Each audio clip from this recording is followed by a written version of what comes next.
26ویں پارے کی آخری کچھ آیات اور 27ویں پارے کی تلاوت کی گئی۔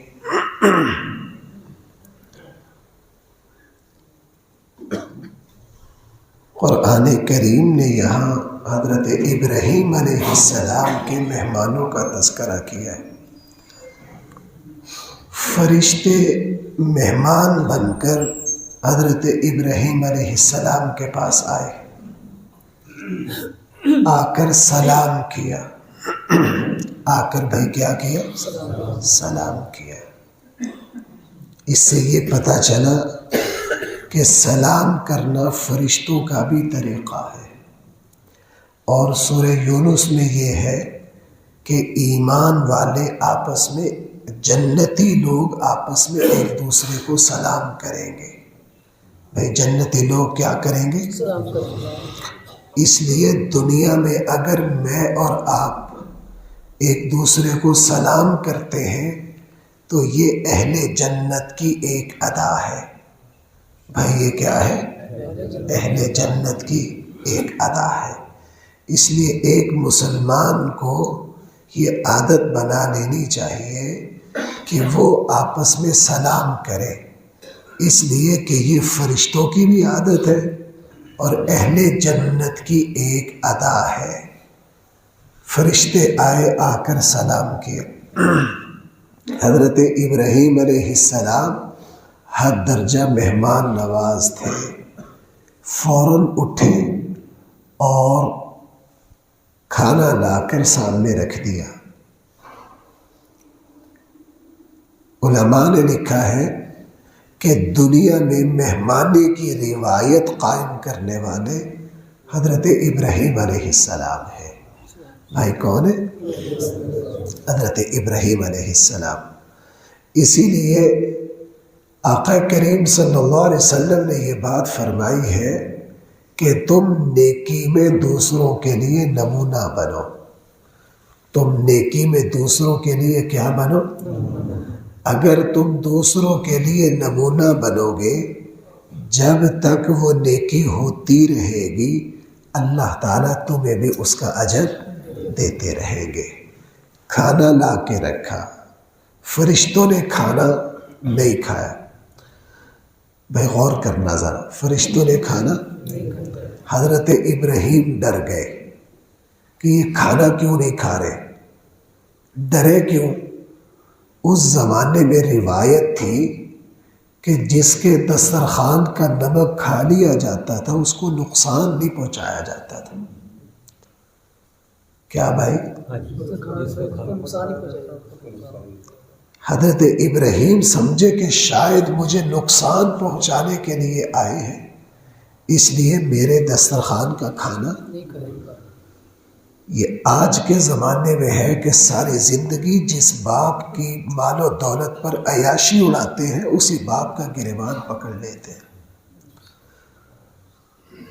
یہ آج کے زمانے کی گراوٹ ہے، اخلاقی دیوالیہ پن ہے کہ جس دسترخوان سے ساری زندگی روٹی کھاتے، کیا کہتے؟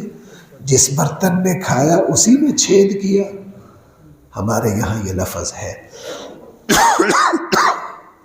ویسے تو بھائی برائی ہر کسی کے ساتھ کرنا منع ہے، لیکن بطور خاص جس نے ہم پر احسان کیا ہو، جیسے استاد ہے، ماں باپ ہے، ان کے ساتھ تو بندہ برائی کرنے کا کبھی سوچے بھی نہ۔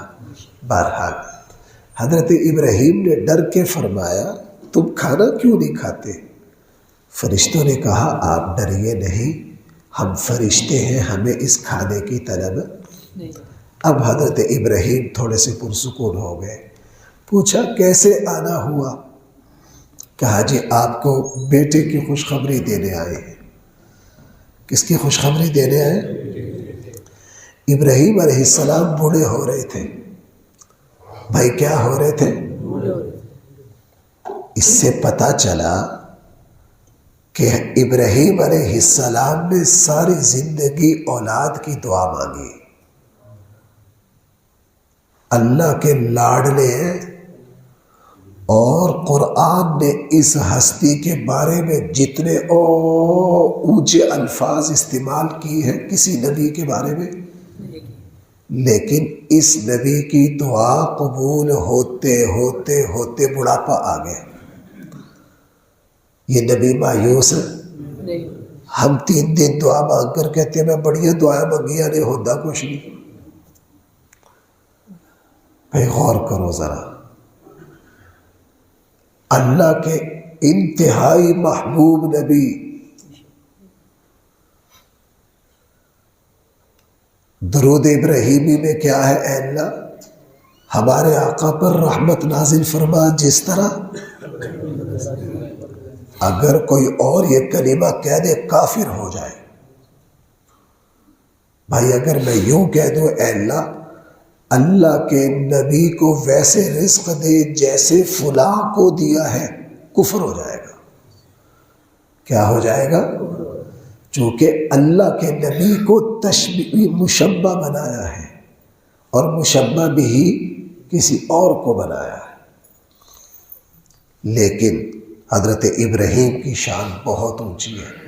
فرمایا اے اللہ رحمت برکت اتار ابراہیم پر، محمد صلی اللہ علیہ وسلم پر، جس طرح کس پر اتاری؟ بھائی میری بات سمجھ آ رہی ہے آپ کو؟ حضرت ابراہیم خلیل اللہ ساری زندگی دعائیں مانگتے رہے، اولاد نہیں ملی لیکن اللہ سے بھائی دعا کی حقیقت صرف یہی نہیں کہ اللہ سے لے کے چھوڑنا ہے، نہ دعا کی ایک حقیقت یہ بھی ہے کہ اے اللہ میں دعا اس لیے بھی کرتا ہوں کہ مجھے یہ ملے، لیکن اے اللہ اس لیے بھی کرتا ہوں کہ اس سے میرے بندہ ہونے کا اظہار ہوتا ہے، میرے بندہ ہونے کا۔ اے اللہ اگر میں آپ سے رزق مانگ رہا ہوں، آپ مجھے رزق دے دے، میں پھر بھی دعا مانگوں گا چونکہ میں غلام ہوں، چونکہ میں کیا ہوں؟ میں غلام ہوں۔ بہرحال دعا مانگی۔ فرشتوں نے کہا آپ کو بیٹے کی خوشخبری دینے آئے۔ حضرت ابراہیم کی زوجہ مطہرہ وہاں کھڑی تھی، وہ تعجب سے مسکرائی، ہنس پڑی کہ ہذا بالی شیخا انا عجوز وہذا بالی شیخا، میں بالکل بانجھ ہوں، اوپر سے بوڑھی ہو گئی ہوں۔ 2 مسئلے، ایک تو میں پہلے کیا ہوں اور اوپر سے ڈبل بانجھ ہو گئی۔ وہذا بالی شیخا، یہ میرے شوہر کیا ہے؟ بوڑھے، تو اولاد کیسے ہوگی؟ حضرت ابراہیم نے، حضرت جبرائیل نے فرمایا، فرشتے نے فرمایا قالوا کذالک، یہ مسئلہ تمہارا ہے کہ تم بانجھ بھی ہو بوڑھے بھی ہو، اللہ کا نہیں ہے۔ یہ مسئلہ تمہارا ہے، اللہ کا نہیں ہے۔ بھائیو یہ میرا اور آپ کا مسئلہ ہے کہ کینسر لا علاج مرض ہے، یہ اللہ کا مسئلہ، اس کے لیے کوئی چیز ناممکن نہیں ہے۔ فرمایا اس اللہ کی شان ہے، اس نے جب فیصلہ کر لیا تو تمہیں اولاد دے گا۔ اللہ تعالیٰ نے پھر حضرت ابراہیم علیہ السلام کو حضرت اسحاق کی شکل میں بیٹا عطا فرمایا۔ اس کے بعد حضرت ابراہیم نے فرمایا، جہاں سے 27واں پارہ شروع ہو رہا ہے، کچھ اور بھی تمہارا مقصد ہے؟ فرشتوں نے کہا ہاں، ہم قوم لوط پر عذاب کے لیے آئے ہیں۔ حضرت لوط علیہ السلام بھتیجے ہیں حضرت ابراہیم کے۔ کہا اچھا قوم لوط پر آئے ہو تو میرے بھتیجے کا کیا بنے گا؟ حضرت لوط کا کیا بنے گا؟ تو فرشتوں نے کہا پریشان نہ ہو، ہم ان کو بچا لیں گے۔ ہم ان کو کیا کریں گے؟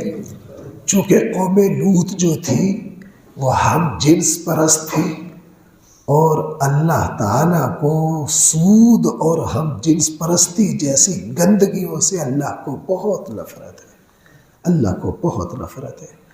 اللہ نے کسی قوم پر ایسا سخت عذاب نہیں بھیجا جتنا سخت عذاب کس پر آیا؟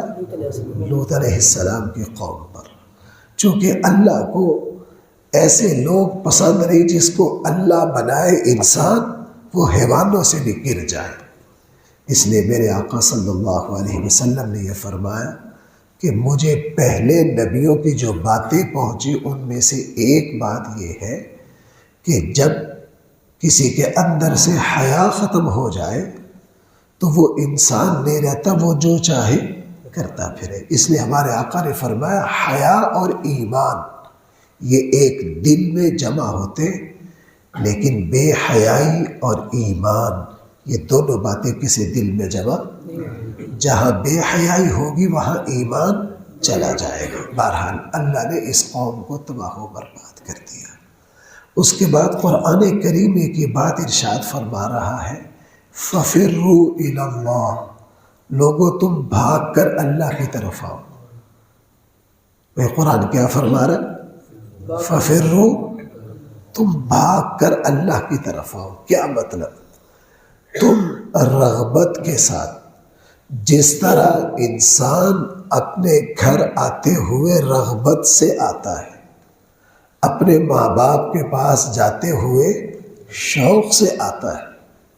انسان جب اپنی فیملی کے پاس آتا ہے تو بھائی اس وقت اس کے پاؤں زمین پر، جو لوگ 3-4 سال لگا کر باہر آتے تو جب ایئرپورٹ پر اترتے ہیں کوشش ہوتی ہے کسی طرح اڑ کر میں اپنے گھر پہنچ جاؤں، تو فرمایا وہ تمہارا اللہ بہت مہربان ہے۔ فَفِرُّوا إِلَى اللَّهِ، اس اللہ سے جب مانگنا پڑے کچھ تو شوق سے مانگیے، وہ مہربان رب ہے۔ بھائی وہ کیا ہے؟ اس کے بعد قرآن کریم نے اس بارے میں 2 باتیں بڑی عجیب، بڑی رحمت بھری فرمائی ہیں۔ فرمایا کہ جس وقت اہل جنت اپنے اپنی منزلوں پر، اپنے اپنے مقام پر پہنچ جائیں گے تو وہاں والدین اللہ سے ایک درخواست کریں گے، اے اللہ ہم جنت کے اونچے مقام پر پہنچ گئے لیکن ہماری اولاد ہمارے ساتھ نہیں ہے، ہمارے بچے ہمارے ساتھ نہیں ہیں۔ اللہ جل جلالہ فرمائیں گے ہمارا قانون یہ ہے کہ ہم ان کو جو درجہ دے دیں جنت میں ہم پھر وہ واپس نہیں لیتے، لہٰذا تمہارا جو مقام ہے ہم اس کو تو نیچا نہیں کر سکتے، ہاں تمہاری اولاد جو ہے اس کو تمہارے والا درجہ دے دیتے۔ تو ماں باپ کی نیکیوں کی وجہ سے اولاد، شرط یہ ہے کہ اولاد بھی جنت میں پہنچ جائے۔